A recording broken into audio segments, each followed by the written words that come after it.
This Christmas party was so fun that now I'm a communist, by Brennan Lee Mulligan. If you had guessed that there would be a fortune teller at this party, you would have been dead wrong, because there were 2 fortune tellers at this party. This party was so insane, extravagant and incredible that the host hired not 1, but 2 separate soothsayers. The services of 2 women capable of piercing space and time with their minds were required for this shindig.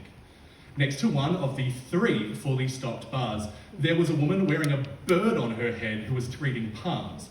And downstairs, in a hallway filled with ancient Buddhist art recovered during the Chinese invasion of Tibet, there was a Romani woman giving tarot card readings. I mean, take your pick, really. Do you prefer the occult prognostications of Carter, Nancy, or the intimate and personal revelations of the mysteries of your own goddamn hand? Because this party had both. This party was so far off the chain that you could have one of 2 magic women tell you what was going to happen in your future, and if you didn't like what she said, you could go and get a second opinion and never be more than 30 feet from a fondue pot. There was also a magician in a tuxedo walking around doing sleight of hand tricks. So, to reiterate, 3 different wizards were working at this party. This party was the most fun anyone has ever had. And something needs to be done about it. I arrived at the party while they were still setting up. The penthouse, located a few blocks from the eastern edge of Central Park, was, in a word, palatial. It felt like I'd stepped out of a gilded Art Deco elevator into the distant palace of some caliph at the height of the Ottoman Empire, were it not, I should add, for the many Christmas decorations that had been putting up by an army of party planners. Pine garlands, the length of city buses, with the circumference of an elephant's leg wrapped around marble banisters on staircases that ascended to impossible balconies overlooking Park Avenue. Shelves lined with ancient and powerful scotches, first edition books beyond reading, paintings and sculptures by artists so French that were I to whisper their names, I would first need to download a Rosetta Stone app. All of this was being slathered in artisanal glass ornaments, gilded candles, sprigs of holly, and every other thing that turns the darkest part of the year into the happiest of seasons. Guys, this party made the trailer for The Great Gatsby look like a strip mall parking lot that 2 divorced parents were exchanging their children. In the scraps and shreds of memory that come to me from that wild night of celebration, I remember certain landmarks. As guests exited an elevator that opened directly onto the foyer of the apartment, they were greeted by butlers holding glasses of Bellinis, champagne, and sparkling water. They walked to a floor of weighted tables and a small dance floor, while being serenaded by a rotating casts of singers and pianists. These areas were overlooked by balconies, and performers and entertainers of various stripes and shades. And from these balconies led hallways that arrived at various catered dining rooms, seated areas, all cozy, lovely and intimate, and all just the right size to see that, yes, other people were having fun, but not too many other people were not having too much fun close by. And throughout it all, guests were bombarded by trays of lobster, caviar, and truffle oil brioche canapes. This party was like if the Dalai Lama and Elrond Half-Elven owned a castle together and then had decided to throw a birthday party for Santa Claus. More money than I had yet made in my entire life was spent on this party. It was immediately the most fun I had ever had, and within minutes I was deeply unsettled. As the immaculately dressed and bejeweled guests wended their way to banquet tables of delicious food and various dance floors, they were lit from not a single actual light bulb. I don't know when I realised this, but aside from the candlelight and the glow of the city through the windows, there was not a single visible source of light in the entire party. Why did the rich find light bulbs so distasteful? I thought. Every light had been tucked, hidden and sequestered from view, ensconced in little cubbies and sewn underneath cabinets. so that the warm glow filled everything, but you couldn't tell how or from where. It almost became maddening as soon as I recognised it. Where is all this light coming from? Is this why I'm poor? Too much direct light? While I was trying to piece this together, the music had once again changed, and I peered from the balcony where I was standing to see a hired singer and a pianist walk from the small raised stage to its rented Steinway through the doors to a literal servants' quarters like freaking Downton Abbey. And there was a party in there!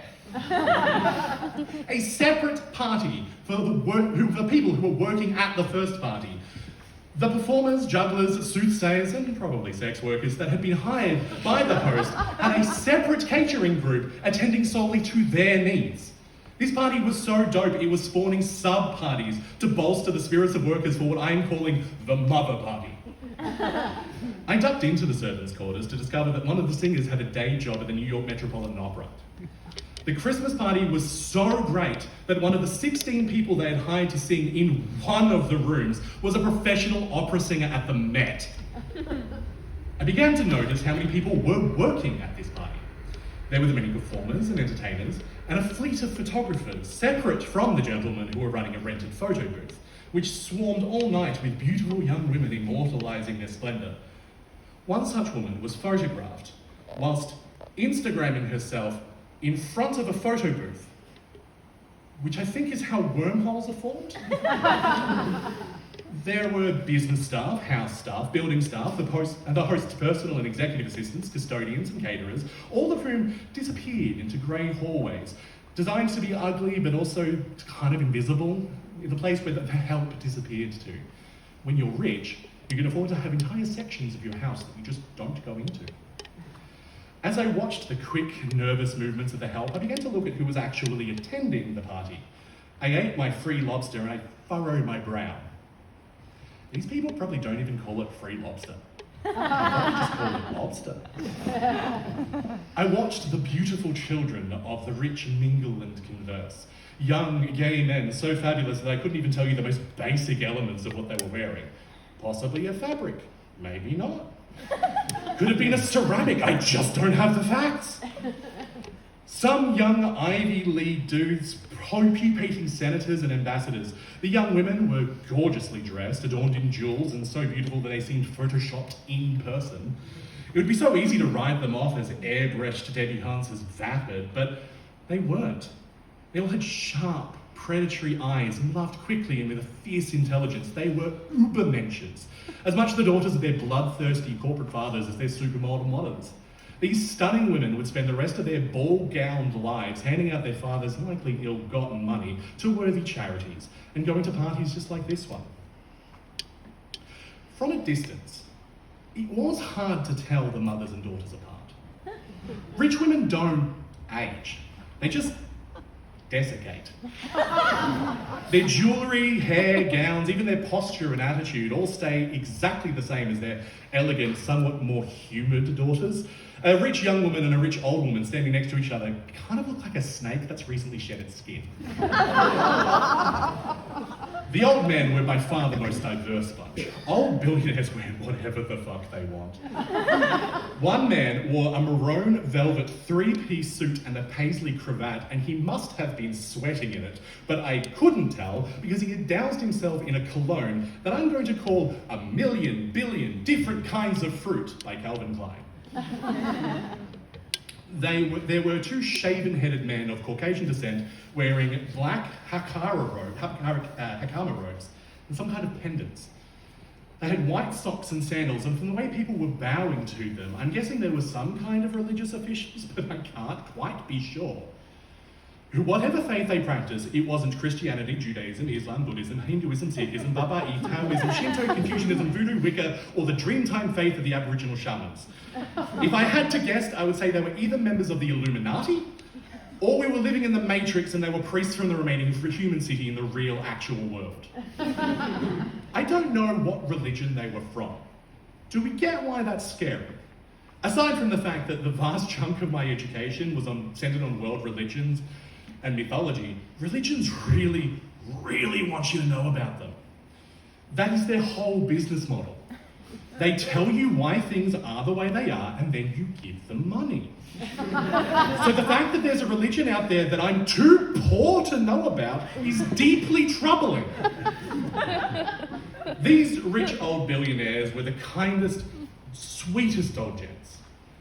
In conversations I overheard more than once, a man worth more than my extended family, which is Irish and therefore strong and mighty, talked about whether another man at the party was just the sweetest old soul, and referred to a cupcake as a certain cafe as sinfully seductive. And I realised these men may have been cutthroat sharks before, they may have inherited their fortunes, but none of that matters now. They had won. They won life. They are lions that, having killed enough gladiators, were now left gloriously alive to become old and toothless. The host of the party had an entire wall covered in plaques and trophies. I read most of them, and I still couldn't tell you what he did for a living. Because whatever he had done, he certainly didn't need to do it anymore. His accomplishments referenced his humanitarianism, his civic heroism, his contributions to culture and civilization. So whether or not this man had worked at Bain Capital, gutting companies in the American heartland, didn't matter. Because he had rescued a bunch of Tibetan art, and now he was kissing other billionaires on the cheek and saying, "Tom, I'm in love with you." Because who gives a fuck? I'm rich! I watched these crazy old holiday wizards and their jeweled scarab wives, their Oxford sons and Cambridge daughters, and I thought to myself, this is the most fun I have seen anyone ever have. Louis XVI would have shit a brick if he had thrown a party this year. This is so great. This is completely fucked. I began to notice that people were looking at me funny. For a moment I became scared that they realised I was poor. Perhaps I'd used the wrong fork, or a moth had flown lazy spirals out of my wallet, or my toes had popped out of the holes in my shoes. Then I realised it was my expression that was drawing looks. I looked flabbergasted and astonished, and they didn't. That's when I realised it. These motherfuckers weren't going to the best party of their lives. They weren't even necessarily going to the best party of their week. Who knows? Maybe one of these plutocrats was sneering at the lack of a third fortune teller. What? No augur divining mysteries from the movement of the birds? No oracle breathing poisons and screaming prophecies? You call this a Christmas party? Fuck that. This party cannot be allowed to happen again. It was too much fun. No human being can justify having that much fun. There was an indirect but tangible connection between my family's inability to purchase health insurance and the quality of the hors d'oeuvres at this party. The world that makes my childhood friends go on large, unnecessary detours to get a shot at their dreams is the same world that heaps largely unappreciated splendours on these partygoers. It's not an intuitive conclusion to draw, but when you think about it, the reason this chocolate truffle tastes so good is that my brother and I went to state school. The reason this champagne is on the house is that that house is largely on Africa, South America, and rural India. This party was so much goddamn fun and it has to be stopped. The last singer finished a tear-jerking rendition of Ave Maria, and the DJ came out. A man who looked like a young, handsome Santa Claus wheeled out his holly-studded turntable and then killed it. Every song he played was fucking perfect. Cecilia, signed, sealed, delivered, rescue me, this goddamn DJ could do no wrong. And the patricians began to dance. And oh, how they danced. I used to think that only we poor, starving bohemians could really dance with hedonism and reckless abandon of our pagan ancestors. I was wrong, guys. Starving artists don't dance like with reckless abandon. We dance like we're trying to forget that the rent is past due.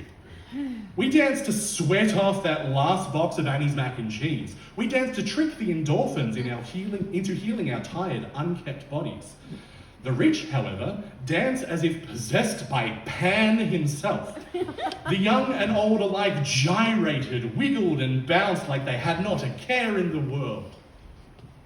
Sorry, let me rephrase that.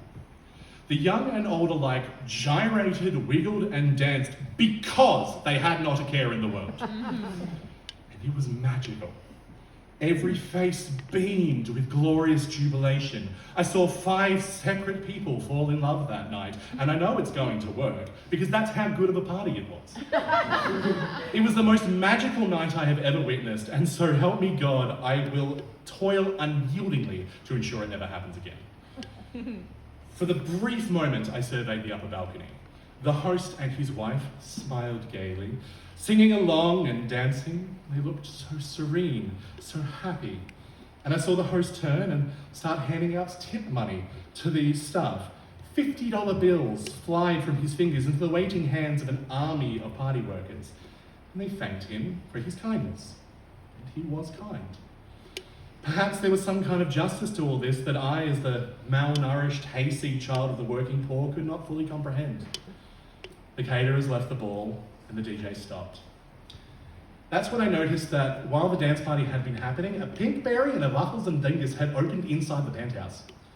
Let me say that again. A Pinkberry and a Waffles and Dingus had had their grand opening during and inside this party.